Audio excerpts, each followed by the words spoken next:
প্রিয় শিক্ষার্থী, আশা করি আপনারা সবাই ভালো আছেন। আলহামদুলিল্লাহ, আমিও ভালো আছি। ন্যাশনাল গার্লস কলেজ কর্তৃক আয়োজিত এনআইজিসি হোম কলেজ প্রোগ্রামে সবাইকে স্বাগত জানাচ্ছি। আমি মোহাম্মদ আরিফুল ইসলাম।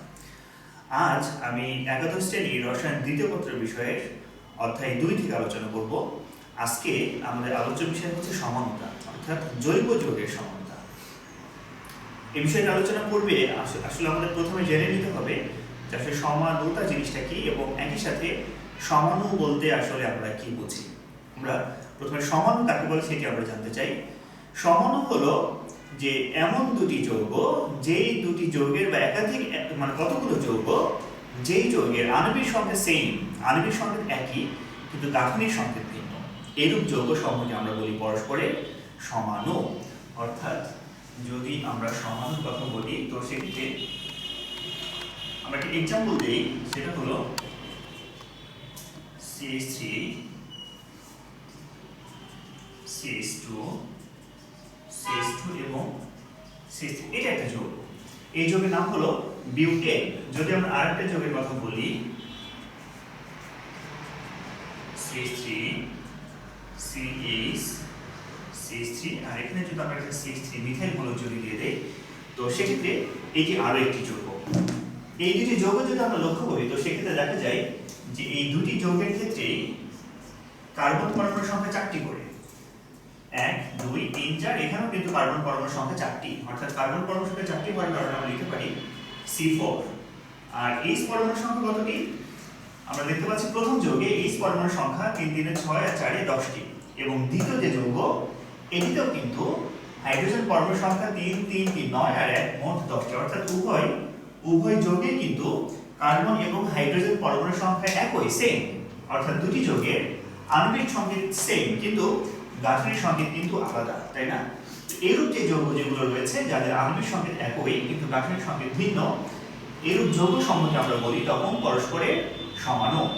এই সমাণু যেগুলো, এই সমাণু যৌগগুলোর মধ্যে বেশ কিছু তাদের ধর্মের পার্থক্য পরিলক্ষিত হয়। অর্থাৎ এই যৌগ দুটি কিন্তু ভৌত ধর্ম আলাদা এবং রাসায়নিক ধর্ম কিন্তু আলাদা ধর্ম প্রদর্শন করে। অর্থাৎ এই সমাণু যে যৌগগুলো তাদের ভৌত এবং রাসায়নিক ধর্মে কিন্তু পার্থক্য পরিলক্ষিত হয়। এই যে বিষয়টি, এই বিষয়টিকে মূলত আমরা সমানুতা বলি। অর্থাৎ দুটি যৌগের আণবিক সংকেত যদি সেম হয়, গাঠনিক সংকেত যদি আলাদা হয়, তাহলে ওই দুটি যৌগের ভৌত এবং রাসায়নিক ধর্মের যে ভিন্নতা পরিলক্ষিত হয়, এই বিষয়টিকে মূলত বলা হয় সমানুতা। সমানুতাকে আমরা প্রাথমিকভাবে আমরা দুই ভাগে ভাগ করতে পারি। সমানুতা প্রধানত দুই প্রকার। আমরা লিখে ফেলি সমানুতা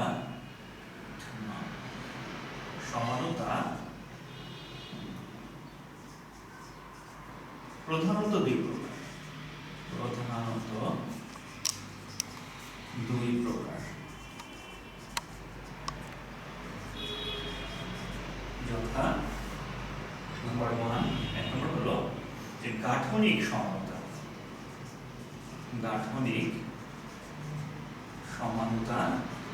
আর নাম্বার 2 সেটা হলো স্টেরিও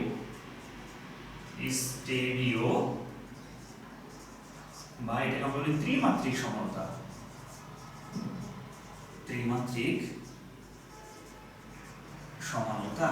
আমরা প্রথমে নাম্বার 1 যেটা গাঠনিক সমানুতা, এটা আমরা এখন শিখব। গাঠনিক সমানুতা কি? গাঠনিক সমানুতা হচ্ছে জৈব যৌগের গঠনগত যে সমানুতার যে পরিবর্তন যেটা আমরা পাই, জৈব যৌগের যে সমানুতাগুলো গঠনগত পার্থক্যের ভিত্তিতে যেগুলো তৈরি হয় সেগুলোকে আমরা গাঠনিক সমানুতা বলে থাকি। এই গাঠনিক সমানুতা কিন্তু মূলত 5 প্রকার। নাম্বার 1, এক নম্বর আমরা বলতে পারি সেটা হলো চেইন সমানুতা। যার আরেকটা হলো শিকল সমানুতা।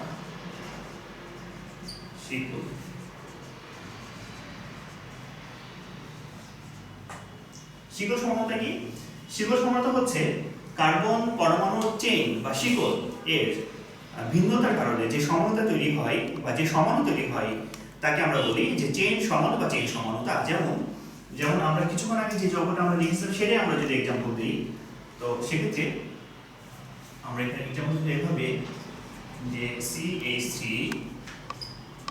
CH2 CH2 CH3 এই যে যৌগটা এটাকে আমরা কিছুক্ষণ আগে আমরা যেটা দেখলাম সেটাই আমরা লিখতে পারি যে CH এবং এখানে হলো যদি আমরা একটা মিথাইল মূলক যদি আমরা যুক্ত করে দিই তো সেক্ষেত্রে এই দুটি যৌগ কিন্তু পরস্পর সমান, তাই না?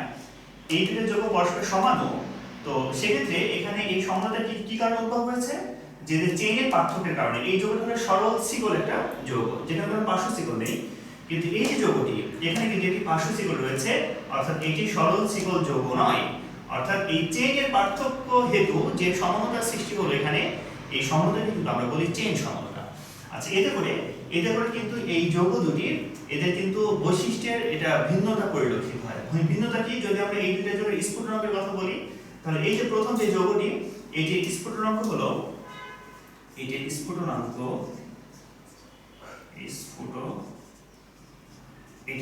হচ্ছে -1 ডিগ্রি সেলসিয়াস। আর দ্বিতীয় যে যৌগ, এটি যদি আমরা স্ফুটনাঙ্কের কথা বলি, তো এটি স্ফুটনাঙ্ক কিন্তু -12 ডিগ্রি সেলসিয়াস।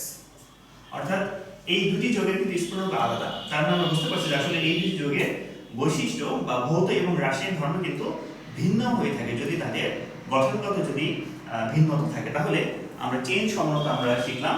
এখন আমরা এটা মুছে দেই। এখন আমরা জানবো সেটা হচ্ছে 2 নম্বর অবস্থান সমানতা। অবস্থান সমানতা কি জিনিস? অবস্থান সমানতা হচ্ছে যে কোনো একটি জৈব যৌগে তার কার্যকরী মৌলিকের অবস্থা যদি পরিবর্তন হয়, তো সেক্ষেত্রে যে সমানতার সৃষ্টি হয় তাকে আমরা বলি অবস্থান সমানতা। যেমন আমরা যদি এক্সাম্পল দেই, নাম্বার 1 এ অ্যালকিনের যদি আমরা এক্সাম্পল দেই, CH2 double bond CH CH2 CH3, এটা একটা যৌগ। আবার এই দ্বিবন্ধন যেটি রয়েছে, আমরা এখানে দ্বিবন্ধন দেখতে পাচ্ছি যে 1 এবং 2 নম্বর কার্বনের সাথে কিন্তু দ্বিবন্ধন রয়েছে। আমরা দ্বিবন্ধনটা কিন্তু 2 এবং 3 নম্বর কার্বনের সাথে আমরা কিন্তু দিতে পারি। তো সেক্ষেত্রে কেমন হবে যৌগটি?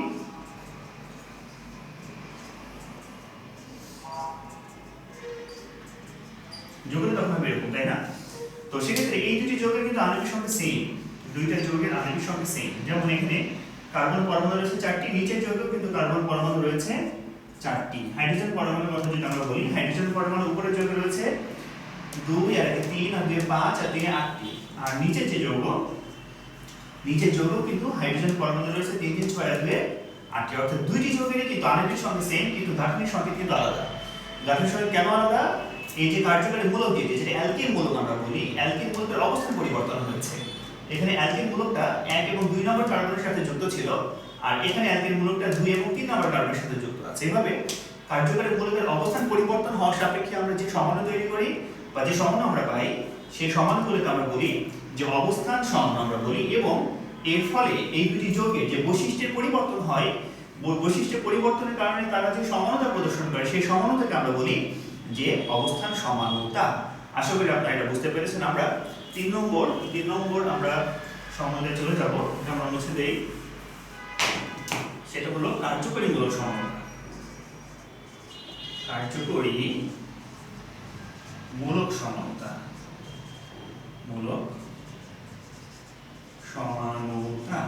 কার্যকরী মূলক সমানতা কাকে বলে? কার্যকরী মূলক সমানতা হচ্ছে যে সমানুতে দুইটা ভিন্ন কার্যকরী মূলক থাকবে, যাদের আণবিক সংখ্যা কিন্তু সেম, কিন্তু ওই দুইটা যৌগের কার্যকরী মূলক কিন্তু আলাদা হবে। যেমন আমরা যদি বলি ইথানল, যদি আমরা বলি CH3 CH2 আর OH, আমরা জানি এটার নাম ইথানল, তাই না? আর এই আণবিক সংখ্যা দ্বারা আমরা ভিন্ন একটি যৌগ তৈরি করতে পারি যার কার্যকরী মূলকও ভিন্ন। যেমন CH3 ও CH3। আচ্ছা, এখন এই দুইটা যৌগ যদি আমরা দেখি, তো সেক্ষেত্রে এই দুটি যৌগের ক্ষেত্রে কিন্তু কার্বন পরমাণুর সংখ্যা 2টি করে, অর্থাৎ C2। এর আণবিক সংখ্যা হলো C2। হাইড্রোজেন পরমাণু কতটি করে রয়েছে? এখানে হাইড্রোজেন পরমাণু 3টি, আর এখানে যদি 3 আর 5 আর 6টা। আর এখানেও নিচের যৌগ কিন্তু হাইড্রোজেন পরমাণু রয়েছে 6টি, অর্থাৎ হাইড্রোজেন পরমাণুর সংখ্যাও সেম। আর অক্সিজেন পরমাণু কিন্তু 1টি করে আছে, তাই না? তার মানে আমরা পাশে একটা অক্সিজেন লিখে দিতে পারি। তাহলে আমরা দেখলাম যে এই যে দুটি যৌগ, এই দুটি যৌগের আণবিক সংখ্যা সেম, কিন্তু গাঠনিক সংকেত আলাদা। গাঠনিক সংকেত কেন আলাদা? কারণ এখানে কার্যকরী মূলক আলাদা। প্রথম যে যৌগটা এখানে অ্যালকোহল মূলক রয়েছে OH। দ্বিতীয় যে যৌগ এটাকে আমরা বলি ইথার। এই যৌগটার নাম হলো ইথার। ইথার কি? ইথার হচ্ছে যে যদি কোনো জৈব যৌগে প্রথম অংশে একটা অ্যালকাইল মূলক থাকে এবং সেক্ষেত্রে যদি আরো একটা অ্যালকাইল মূলক থাকে এবং মাঝখানে যদি একটি অক্সিজেন দ্বারা দুই অ্যালকাইল মূলক যদি সংযুক্ত থাকে তাহলে সেই জৈব যৌগকে আমরা বলি ইথার। অর্থাৎ ইথারের যে সাধারণ সংকেত সেটা হলো ROR, ইথার। ওকে, তাহলে আমাদের মনে রাখতে হবে ইথার শ্রেণীর যে যৌগ তার সাধারণ সংকেত হলো এটা একটা R, অর্থাৎ অ্যালকাইল মূলক, তারপরে O, এরপর আরো একটা অ্যালকাইল মূলক থাকবে R। আমরা জানি অ্যালকাইল মূলককে কিন্তু আমরা R দ্বারা প্রকাশ করি, তাই না? তার মানে এটি ইথার শ্রেণীর একটা যৌগ। আর এটি হলো অ্যালকোহল শ্রেণীর একটি যৌগ, অর্থাৎ ভিন্ন কার্যকরী মূলক যুক্ত দুইটা যৌগ আমরা দেখতে পাচ্ছি যাদের আণবিক সংকেত কিন্তু সেম, কিন্তু কার্যকরী মূলক তথা গাঠনিক সংকেত আলাদা। ঠিক আছে? এরূপ যে সমাণু, এই সমাণুগুলোকে আমরা বলি যে গাঠনিক কার্যকরী মূলক সমাণু বলি।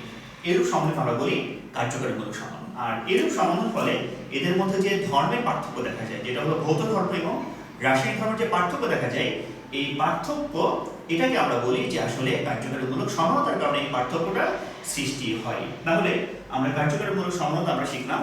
আমরা 4 নম্বরে চলে যাব।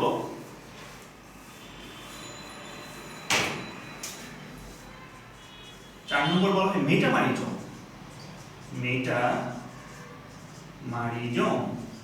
মেটামারিজম কি?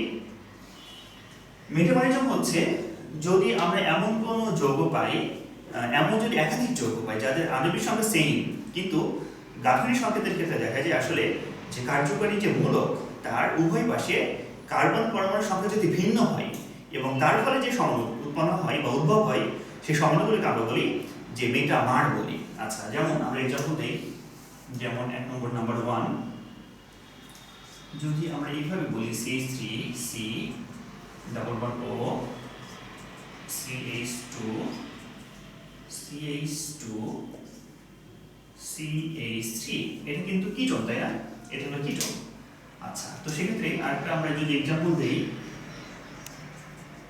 CH3 CH2 C double bond O CH2 CH3, এই যে দুটো যৌগ, এই দুটো যৌগের ক্ষেত্রে যদি আমরা কার্বন পরমাণুর সংখ্যা হিসাব করি তাহলে কার্বন পরমাণু কিন্তু এখানেও 5টি এবং এখানেও কিন্তু কার্বন পরমাণু হলো 5টি, অর্থাৎ এখানে আমরা লিখতে পারি C5। H পরমাণু কতটি? এখানে 3টি আর এখানে 3টি, 3 3 6 4 10টি। নিচে যদি আমরা দেখি তো হাইড্রোজেন পরমাণুর সংখ্যা এখানে 3 আর 3 6 6 4 10টা হাইড্রোজেন পরমাণু এখানে রয়েছে আর অক্সিজেন পরমাণু কিন্তু একটি আছে। উভয় যৌগে অক্সিজেন পরমাণু একটি করে আছে। তাহলে দুটি যৌগের কিন্তু আণবিক সংকেত সেম আমরা দেখলাম। আচ্ছা, একই সাথে দুটি যৌগের কার্যকরী মূলক সেম। যেমন এই যৌগের কার্যকরী মূলক হলো CO, যেটাকে আমরা বলি কিটোমূলক। প্রথম যৌগে কার্যকরী মূলক কিটোমূলক CO এবং দ্বিতীয় যৌগ কিন্তু কার্যকরী মূলক কিটোমূলক CO সেম, কার্যকরী মূলক সেম। কিন্তু পার্থক্য হলো প্রথম যৌগে এই যে কার্যকরী মূলক যেটা তার বাম পাশে যতগুলো কার্বন রয়েছে, ডান পাশে কার্বন রয়েছে হলো 3টি আর বাম পাশে কার্বন রয়েছে 1টি।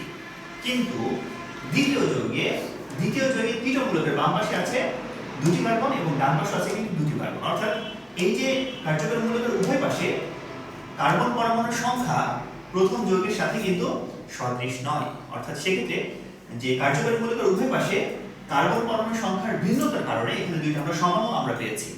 এই দুইটা সমাণুকে আমরা বলি মেটামার।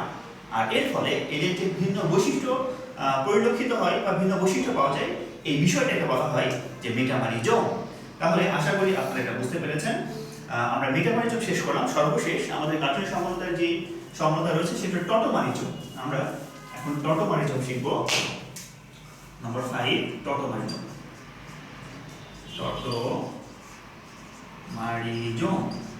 টটোমারিজম জিনিসটা কি?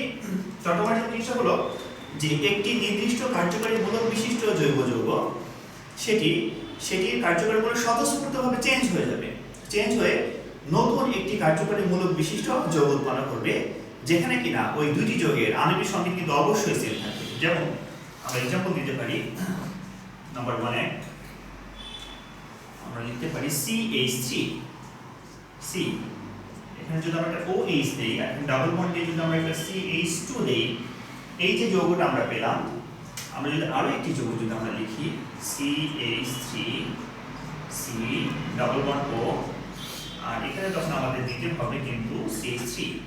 আচ্ছা, এই যে দুটি যৌগ, এই দুটি যৌগের ক্ষেত্রে আমরা হিসাব করে দেখি কার্বন পরমাণুর সংখ্যা উভয় যৌগে কিন্তু 3টি করে। এখানে 3টি কার্বন, এখানে কিন্তু 3টি কার্বন, অর্থাৎ CH3 H কতটি করে? এখানে H হলো আমরা দিতে পারছি 3 আর 2 5 আর 6, এখানে কিন্তু H পরমাণু 3 আর 3 6টি, অর্থাৎ H6।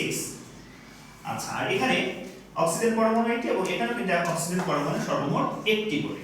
তাহলে আমরা যেটা বুঝলাম সেটা হচ্ছে এই দুটি যৌগের কিন্তু আণবিক সংখ্যা সেম, কিন্তু এই দুটি যৌগ এমন দুটি যৌগ যেখানে যেখানে কার্যকরী মূলক চেঞ্জ হয়ে গেছে। যেমন এখানে কার্যকরী মূলক হচ্ছে অ্যালকোহল মূলক আর এখানকার কার্যকরী মূলক হলো কিটো মূলক, তাই না? এই যে ব্যাপারটি কার্যকরী মূলক যে চেঞ্জ হয়ে গেল, এটা স্বতঃস্ফূর্তভাবে চেঞ্জ হয়।